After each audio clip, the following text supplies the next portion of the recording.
يا صباح الخير على احلى بنات في الدنيا. وحشتوني وحشتوني كتير. بصوا، بديت اليوم كده بروقان وطبعت صور، وجبت كده اكتر صور حسيتها كده بتديني طاقة ايجابية الصبح، وطبعتها وقلت قبل ما اعمل لي قهوتي هقرر ان انا احط لي في البرواز صورة منهم. وعارفين كده اللي هو ايه، كأني بجد غيرت فيو مثلا اللي ببص عليه من الشباك. هل تتخيلوا كده؟ بس والله نفس الاحساس، مجرد ان انا غيرت صورة بس. وطبعت كذا صورة وسبتهم على جنب، وقلت ايه كل مثلا يومين كده 3 اسبوع احط صورة كده تديني طاقة ايجابية. وخصوصا بقى ان انا يعني طاقتي الايجابيه دي تتجدد بدخول الشتاء، فالجو اليومين دول حلو قوي، وحاسه كده بطاقه ايجابيه ما شاء الله في المكان. بدات تهل كده، فاهمين؟ الجو بقى بدا يحلو. قاعده بقى افطر في البلكونه، اقعد اخد السناك بتاعي في البلكونه، اقعد اشتغل في البلكونه بقى، ونسمات الهوا كده تدخل من الشباك. الله الله يعني. بس ودخلت بقى عملت لي قهوتي. بصوا، عشان الموضوع ده انا ما اتكلمتش فيه. القهوه بتاعت برنس، القهوه بتاعت برنس تحفه، وجربتها عشان قلت لكم هجربها واقول لكم رايي. تحفه تحفه فعلا. اي حد بيحب تست القهوه القوي خطيره. وبرضو بتاعت بريكفاست تحفة تحفة. يعني بيحط عليها برضو فليفر، يعني بيحط عليها مثلا بالبسكوت غالبا والشوكولاتة، حاجة زي كده. دي اللي انا بستخدمه. في حاجة تانية بالخوخ وفواكه تانية كده استوائية غالبا. الاتنين حلوين.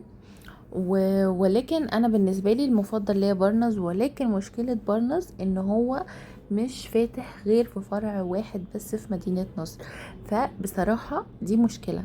يعني انا لازم اكون مثلا اوريدي يا اما ساكنه هناك، يا اما انا اوريدي في مشوار هناك يا خارجه هناك. بس فلو هم فتحوا فروع في حتت كتيره او كده، اعتقد ان الموضوع هيبقى احسن كتير بقى وهعتمد بارنز اكتر يعني. بس وسلنترو على فكره حلو، انا جربته برضو، بس طعم القهوه فيه مش قوي يعني. المهم، دخلت كده كتبت الفيديوهات اللي انا عايزه اعملها في الفتره الجايه، وسواء اليوتيوب للانستجرام. فبصوا، استنوا كده مفاجآت كتير الفترة الجاية ان شاء الله. واللي مش متابعني في الاماكن التانية، انتوا فايتكوا وصفات، انتوا فايتكوا وصفات وحركات وحاجات. انا مش هتكلم. اوكي اوكي.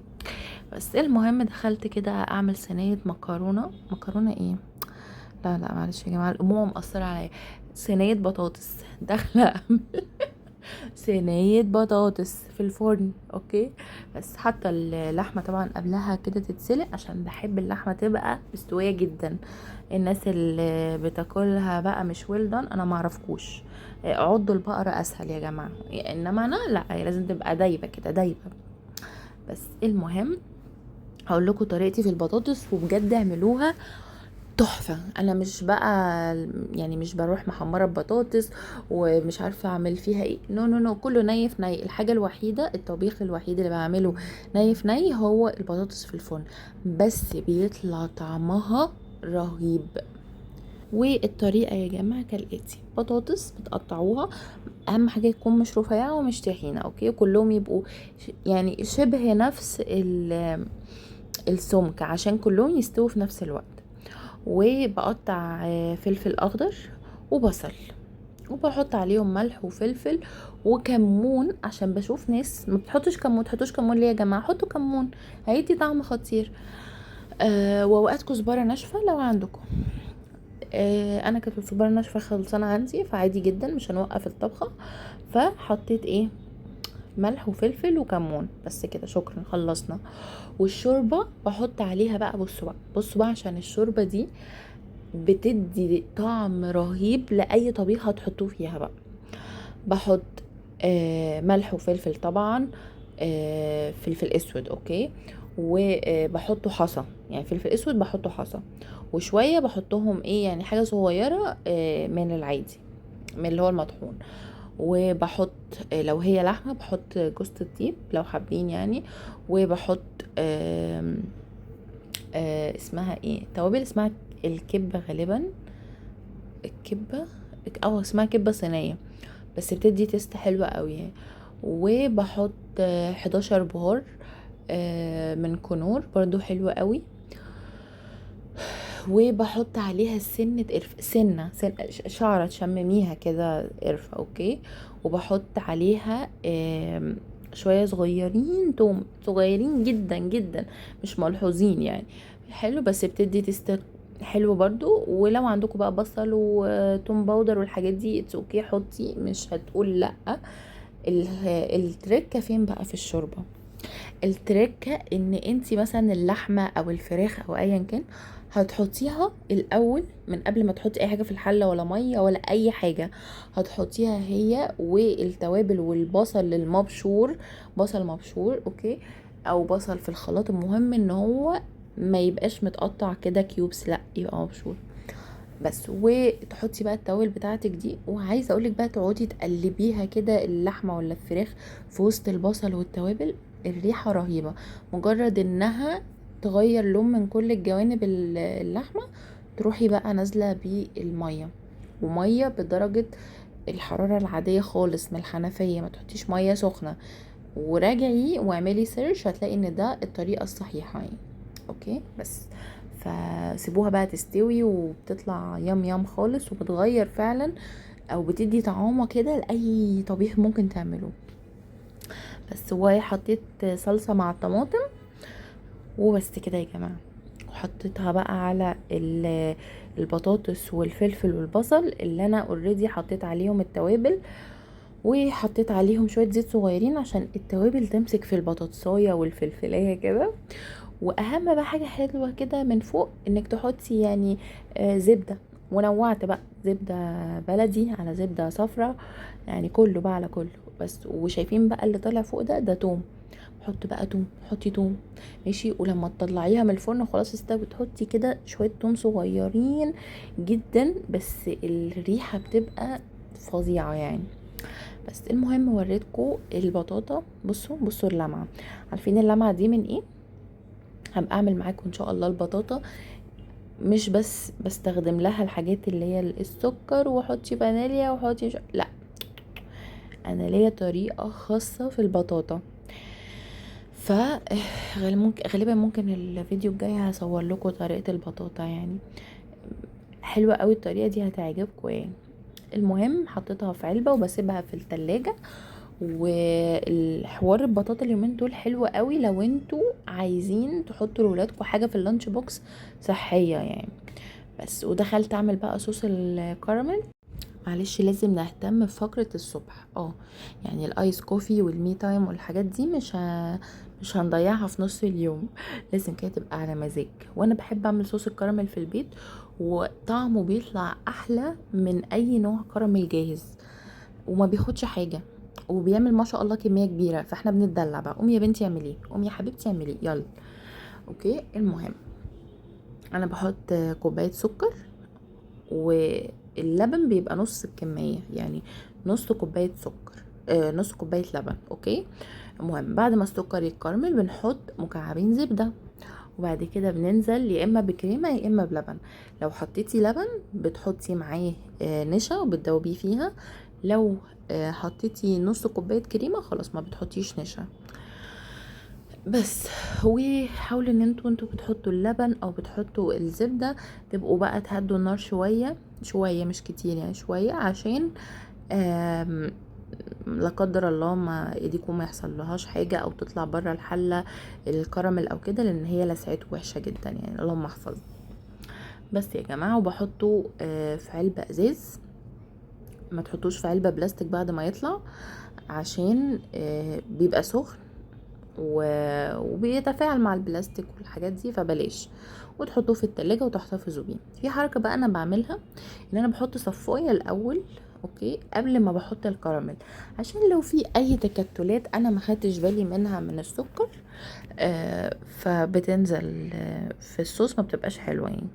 فلا، صفيه كده وهو يبقى بيور وحلو. ممكن كمان تضربيه شويه بالهاند بلندر. بس هنا بقى كنت خلاص شلتها من على النار. انا الاول بسيبها على النار شويه من فوق، وبعدين قبل ما ادخلها بقى الفرن بروح حاطه اللحمه او الفراخ او ايا كان، واروح مدخلاها بقى الفرن عشان تاخد بقى يعني وش من تحت ووش من فوق، وتاخد طعم الايه الفرن. بس هي بتكون استوت مثلا نص سوا. ومجرد بقى ان اللحمة تاخد لون والبطاطس تاخد كده لون من فوق، خلاص انا بطفي عليها وبطلعها. بصوا شكلها ما شاء الله جميل جدا، وكمان الرز مفلفل فخطير.